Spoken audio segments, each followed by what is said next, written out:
Hello and welcome to this week's episode of Hard Claim with Viva La Sam. I'm Sam, and this is a show where we talk to people who play Blood on the Clocktower and get their player perspective of the game. Joining us this week is Becki. Thanks for joining. Hello.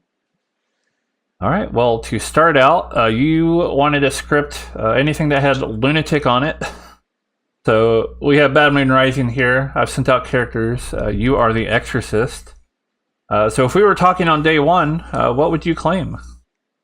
Lunatic. No, I don't know. I probably would just do a 3. What, Really, 3? I don't think I've ever been the Exorcist, and I know that that's like kind of a good one. So I feel like I'd be nervous and play almost evil, like because Well, if you were thinking about doing a 3, what 3 would you... Like, what would your mindset be in for trying to figure out what 3? So unlike this script, like Gambler always, because that's just sometimes people just hard claim to you for that. And then maybe like Sailor, and then it's something like Tea Lady or Pacifist or Fool or something that doesn't do anything to like. I usually try to have one active role, one kind of passive role, and then my role usually when I'm claiming things. All right. So how long ago did you discover Blood on a Clocktower, and how did that go about? I want to say it was like 2021. But I was actually part of a Facebook group for people who like escape rooms. And somebody on there was like, oh, I'm running this werewolf game with like an escape room twist element to it, like a puzzle that you have to like solve halfway through. And we need people to play. So if anybody wants to play, like, let me know. And I was not doing anything at that hour. And I was like, sure, I'll go play. And then I got into that group that I play with you through that, and I played werewolf with these people a few times, and then played like a couple of games of Clocktower. The very first game was Trouble Brewing. The very second game was a homebrew. Yeah, that sounds like it accurately describes the origins of our group. Before I was storytelling. Yes, and it was like, and I was like, I don't know what's going on. I've never played this script before, and everybody's like, we haven't either. It's homebrew. At what point when you were playing the Clocktower do you recall like kind of being hooked to the game? So I will say that the first few times I played, I was the virgin the very first time, and so that's just a passive role. I think somebody procced, but like I was brand new to the game, so nobody was just gonna like throw their information at me to help like puzzle the game, right? Like and I think I was playing with a bunch of new people too, so it was like a lot of, but then a couple people who were really good, and they all happened to be the evil team. And then I would play probably like once a month maybe, and then I would say like 2 or 3 kind of once I started like understanding how the rules interact and stuff like that. I think I watched a lot of the YouTube videos and really kind of got to understand it. Then I was like, oh, this game's pretty fun. And then I played like every night for For how long? till y'all stop doing it every night. Fair. How much do you get to play now? I've like taken a step back. I had a few like really bad games like over a year ago at this point, where it was just like, you know how it kind of goes, but it was like in a row of just like bad evil twins, bad like I was playing with it, whatever, and so it just kind of got this like where I kind of got over. Well, I don't know. It was like, oh, I'm not sure. Like, I just didn't want to be put in a position where it's just like I'm in a bad spot. So I watched a lot. I still do that. I when you run your games on Fridays, I'm usually lurking. But I'll play, and I play in person. I have an in-person group that I play with too. And now you have to like sign up for your games. Like, I'm really picky about my storytellers. Fair enough. How often do you get to play in person right now? Well, my group plays every Friday, but which is also when you have your games. So it is a little. But I try to go, but I haven't. I by the time Friday rolls around, like then one of my kids have something to do, and it's Friday. So I went like a month ago. That's fair. Your earliest games were online. How long was it before you played your first in-person game? Oh, it was like a year, and then the Capitol Clock Tower announced there that it was happening, that they were going to do a local game. I think you were the one who told me about it. Um, and so I went to their very first game, very first of this group, and I was the imp. How'd that go? I would have won if it weren't for the gunslinger. At the very, I had it was down to final four. We had put somebody up, and I had voted and got shot at, but we were about ready to go to sleep at that point, and all of the evils were alive. So I was like 10 seconds away from winning, and got shot and killed. No, no. And I believe you have a picture of the grimoire that was used, if I remember correctly, from those Oh, I early do. I games. can share that with you later if you want to post it. This was the second Yeah. time around, and I was the spy, and I got to take a picture of it. It was before the official game was out, so they were like handwritten tokens and Right. stuff. Yeah. You said you were having a, being a spy in person's already kind of difficult, and Oh, and it is. we'll show the picture of what you were looking at when you were the spy in this homemade grim. But yeah, because I feel like online, like the spy is like so good because you get the grim, right? You get a whole picture of the grim, but in person, you have to kind of look at it and orient yourself to where you are, figure out like what way things are and who's what, and try to remember it all without. And you don't want to look at it too long, so you have like 30 seconds to memorize the entire thing with no names. Right. So what other differences do you think there are kind of like between playing in person and playing online? I think for me the biggest thing is there's a lot of like there are times where either you're role swapping with somebody or somebody has an information role or whatever, or if you're evil, you can like from walking to like one location to the next, slyly whisper to somebody like, "I got a two last night," or whatever that you can't really do. You have Right. whispers, but they have to be people next to you. You can't whisper across the circle. Um, and observing too. Like I was a what's the top four role where you see the minion? I was Investigator. thank you. I was an investigator, and I just didn't talk to anybody day one, and I watched the two people that I had and see who they talked to, and we got like there's a lot like more observing you can kind of do from Yeah. in person that I think Do you you can't prefer do in person. one or the other? They both have their pros and cons. I like being comfortable in my pajamas in my own home a lot, That's fair. which does make online appealing. But I met a lot of like good friends through the in-person games and stuff that are like in real life friends, and uh, you can kind of have like different metas with like the same groups, and I don't know. They're both amazing. You mentioned having played, I think, a game of Werewolf. What kind of experience do you have with other social deduction games? So I played Secret H and Werewolf. I'm in a Mafia group, which is where like Jen joined from, and I think a few other people who've played with us have joined from that. And then Werewolf, yeah. I think those are the only ones. What do you feel about like kind of the differences between Clocktower and some of those other games? Well, with the Werewolf group, they all kill me like day one, and then I just have to sit and watch everybody. Um, I also like the mechanic of just like the online, like just how this what we're talking on right now is just like so set up to be so good to like for running the game online and stuff like that, which I don't think other social deduction games really have, of just the mechanics behind all of the things to make it. Like the werewolf one at night, we all have to just close our eyes. Like on Zoom, and you're just sitting there with your eyes closed. So you and several others I've noticed amongst the community like stuff like Survivor, Big Brother, stuff that seems sort of adjacent. So what do you like about that? And do you think there are similarities between Clocktower, sort of? There's a final three. Um, it, it's yes, there is, and and it's so I actually play some online reality games too. That was kind of my first foray. That was like the first thing I did in 2020 when everything shut down. Um, and it is similar. It's like you kind of have to build trust and relationships and stuff like that to like and lie to people and stuff like that. But I feel like with this, there's a lot more with like those kind of games and even like werewolf and it's like it's all social based where this is has a lot more like thoughts to it. Like I don't know what the word I'm thinking of, but it has like Like it's not just social mechanics? because there's so many because there's so many mechanics and stuff that you can't which makes it harder because you can't just be like I trust you. Don't you trust me?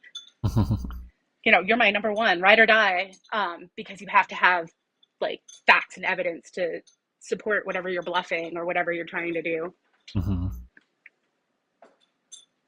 All right, so going back to Clocktower, so when you sit down for a game and you're about to, you haven't drawn a token yet, but you're about to, what's going through your head at that time? Please don't draw demon. Please don't draw demon. All right, well, how about a minion? I'm perfectly happy being minion. Demon is scary, but I also will try to become demon if I can. Like I'll snake charm people and I'll do stuff, but like it has to be my choice. I don't want it given to me. Okay, that's interesting. So, do you prefer drawing a blue token, or do you mind drawing a minion token? Does it really matter to you? I mean, it depends on my mood and it depends on the script. I feel like it's fun. I feel better winning as evil. Like I feel like I had a good game if I won as evil than I do winning as good. But it is very exhausting to play as evil. Where a lot sometimes you'll just get like a role like pacifist, where you're just existing in the game and just kind of along for the ride, and it's basically like watching it with like input.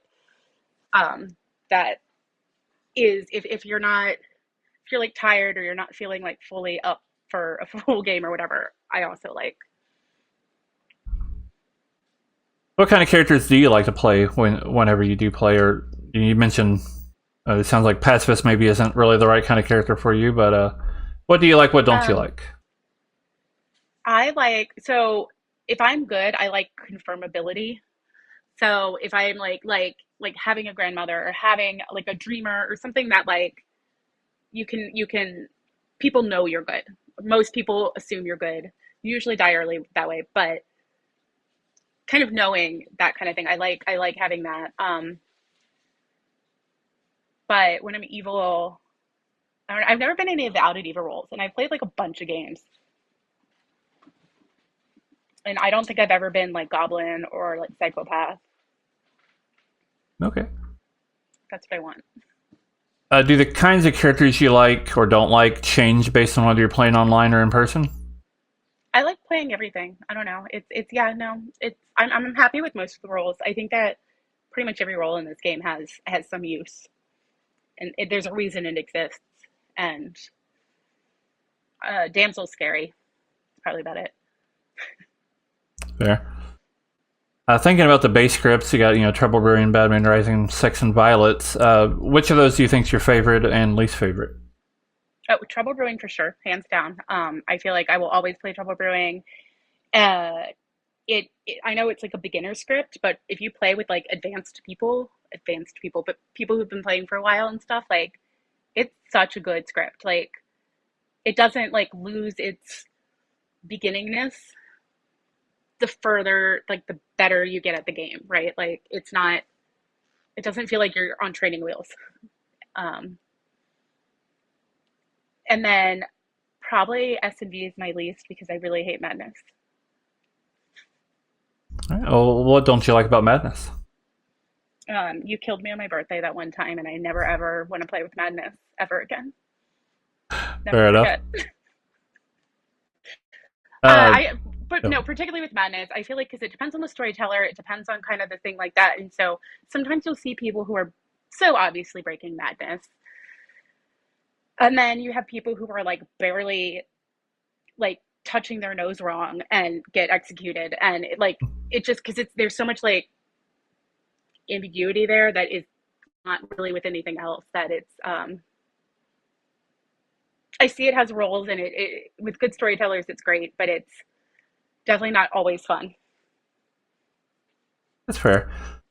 Then thinking about Trouble Brewing, we started posting games from the stream here on the YouTube channel, and I have found lately that Trouble Brewing tends to produce the most regularly produce the kind of games that I want to put on YouTube, just because they tend to It's just always good. be just really entertaining. It almost always Yeah. goes to final three.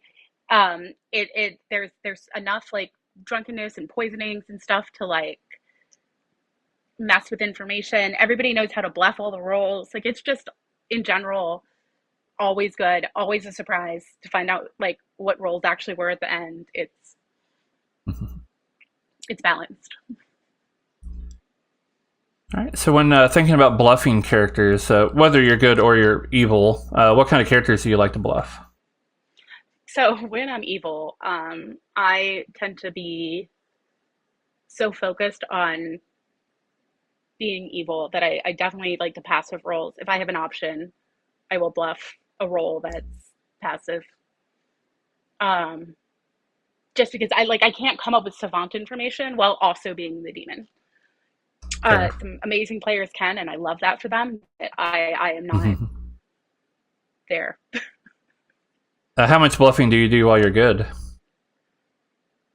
I've gotten better about it. I feel like at first I was like, because I get like if I get caught in a lie, I like panic, and so if I'm good and then am lying, then I just get killed. So if I have like if I were exorcist or something like that, like a really good role where I want to kind of keep it going, um, I don't know. I just tend to like not claim anything. Be like, I'm just a role. Don't worry about me.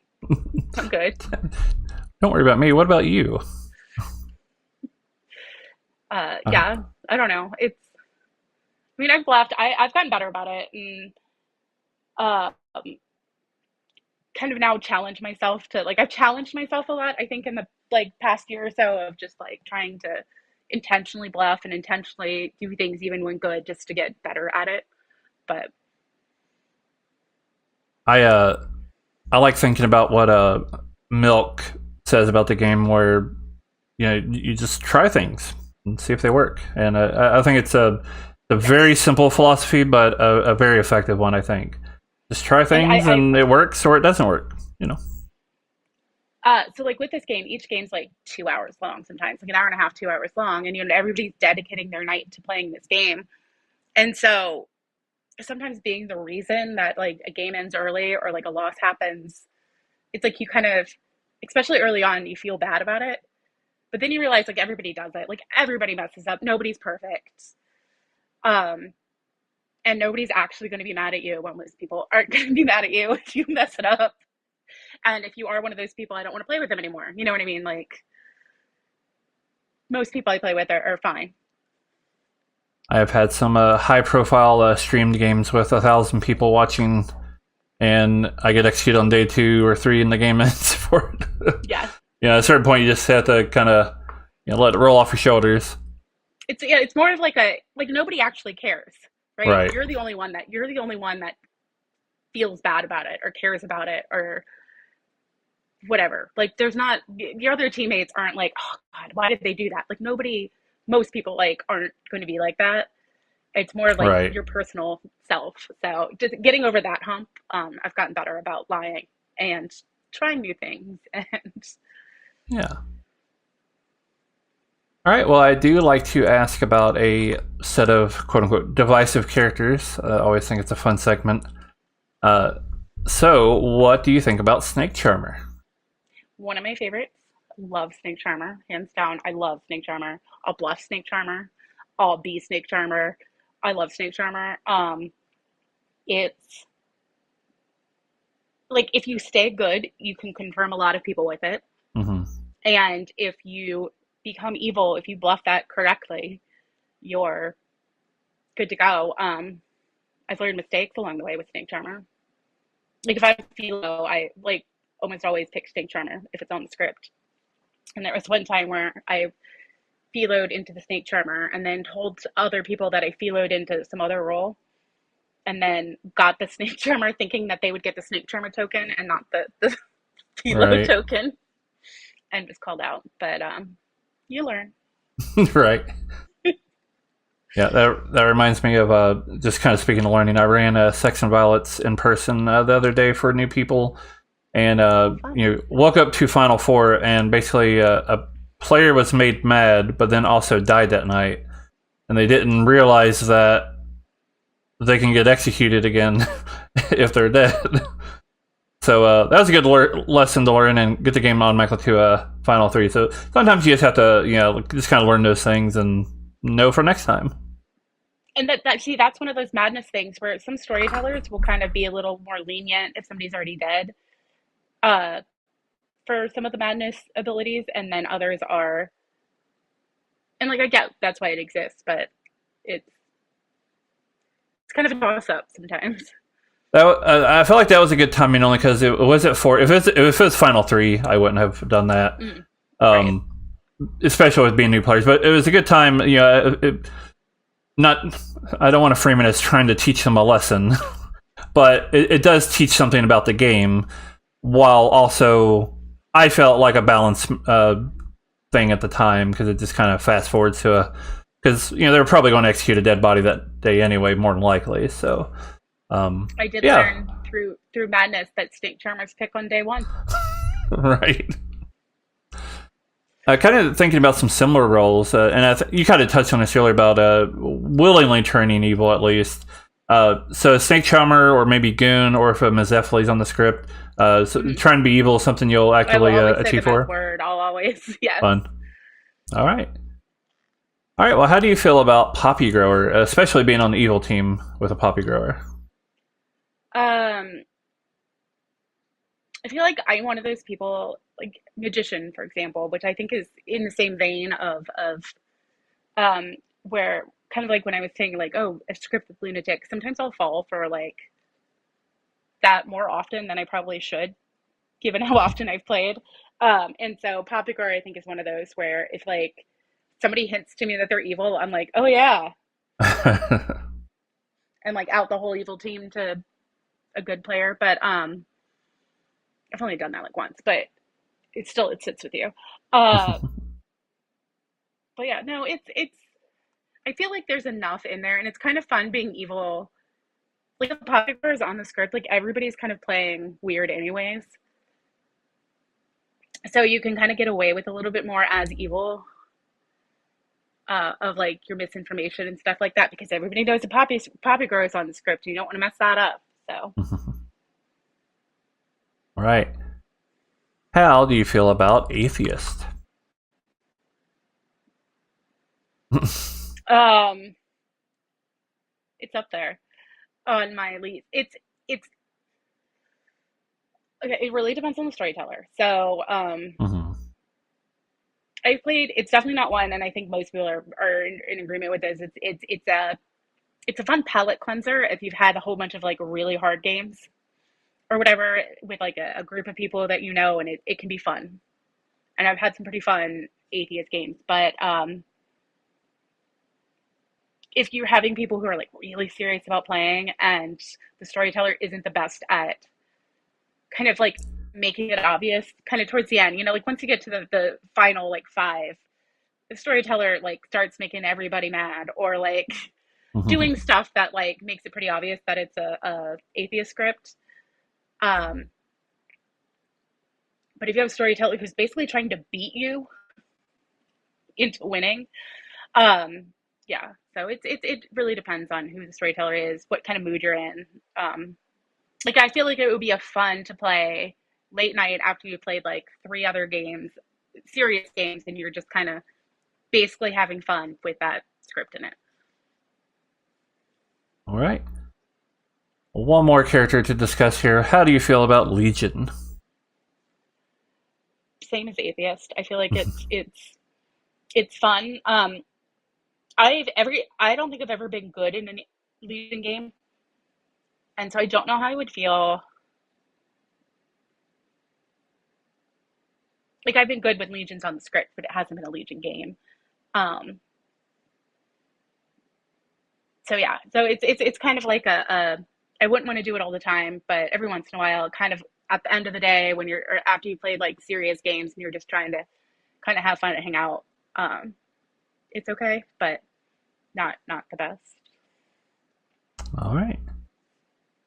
Evil twin though, that's the worst. What don't you like about Evil Twin? I don't like being the good evil twin. So I don't like convincing everybody you're good and nobody believing you. Like that just makes me insane. And I tend to get paired with people who are really, really good at being evil twin.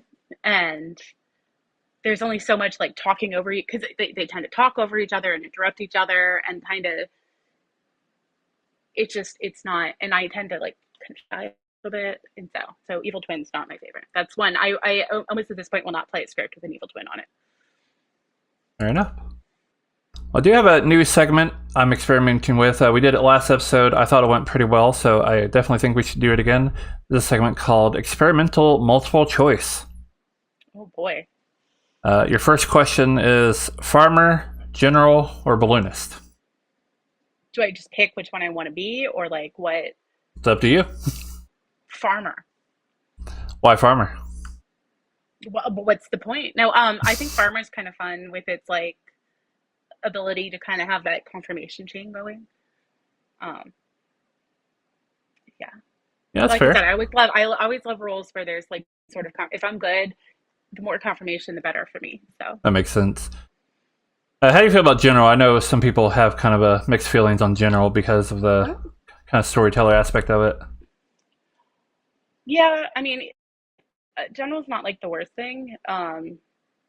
I feel like I haven't played a ton of scripts with a general on it. Um, that really has like impacted the game very much, one way or the other. So, but especially if there's a heretic, general can be, I feel, helpful with Yeah, because that has to like factor into the general's information and stuff. So, I do find those pair well together. Yeah. yeah. I would inquire more about balloonist, but as of this recording, it is about to have its ability changed, so I'm not sure how I useful saw that that. would be. I actually like the new ability. I actually like the new I do too. because I feel like Balloonist is heavily poisoned, heavily killed before you get like the four because you don't want to get the demon. And but still having like a confirmation chain of just outsiders and town folk. Again, like I feel like you can get even more confirmation with the Balloonist how it's rewritten than I think the original Balloonist was. Potentially. Yeah, so, Potentially. and yeah, because basically the new ability is, I don't remember the exact wording, but it's something along the lines of a balloonist each night will see a player of a character type, and then the next night see a different character type. And And then it to doesn't me always by have an itself extra is outsider. yeah, and it changes. The outsider count might be +1, and yeah, I think it's really useful to know that two people in a row. If you learn player A, player B, player C, A and B are different character types. B and C are different character types, and that just keeps it going. But no, yeah, the new ability it does. I like that I like the change. I feel like it makes it a better character personally. I agree. All right, so next question: Puzzle Master, Hatter, or Damsel? Definitely not damsel. I mean, I guess if I want to be a role, puzzle master. If I'm good, puzzle master. Um, because you can kind of get information if you like work it right. If I'm evil, probably hatter because you can mess with information and change it. That's fair. What don't you like about Damsel? You just don't like the stress of it? Yeah, it's like being damsel is. I've been damsel and gotten called out. I'm not very good at being damsel. I've been called out when I'm damsel. I've been called out almost every time. I haven't quite fully figured out how to lie as damsel. Um, It's a so I pretty just like tough to die character. early. I think Depends. a lot of groups don't realize that the town itself needs to do a lot of work with Damsel in the Yeah, script. Because and you'll see this, for example, in the script Harold Holt's Revenge. Uh, because it's a Leviathan game, a lot of people get in the habit of like, oh, we can just kind of claim whatever. That really starts painting the damsel in a corner. yes, and I've done um like if I'm an outsider on a damsel script, I will try to die early and then say I was the damsel. Like I'll try to Hmm. really help that out as best as I can because Yeah. I'll claim damsel a lot or try to like fake it if it is on the script because it's scary being the actual damsel. Hmm. So Have you purposefully claimed damsel as a damsel? no. I've known people who do that. Um, I've also told people. I But tell that's a people good it's idea. madness. You know, madness is you're supposed to try to convince the group that something is true. And I tell people that any character, any good character, at some point or another, can try to convince the group that they are that character. And they always come back with, well, what about damsel? I'm like, I've seen damsels claim damsel before. But see, that's another thing with madness of just like how like some storytellers are like, you need to be mad that you're the character by claiming the character. And others are like, you need to be mad as if you're the character by acting as if you're that character. All And right. it's like a different, such a toss up. Yeah, I always like to say it's not a problem with madness because only one of those is objectively correct. Well, But which one's objectively correct? What's the correct way to do it? the first one, because that Just is have to the like say I'm the mutant. yeah you have to try to convince the group that you are that character. So if you're to be mad as a mutant and you go around telling people that you're the flower girl, because that's what a mutant would do, whatever that means, it doesn't really mean anything because there's nothing specific a mutant would do. If you go around claiming that you're the flower girl, you're not really trying to convince anybody you're a mutant, you know?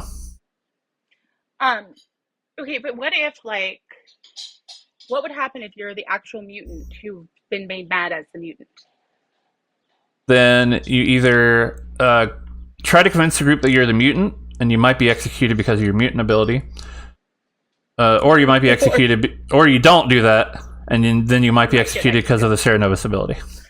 That's why if I'm a mutant, I usually claim that I'm the demon because it does. You just have to not be an outsider. See, the trick with that is once that becomes a meta, then that's claiming to be an outsider, or trying to convince people that you're an outsider. So, But if you're mad that you're mad,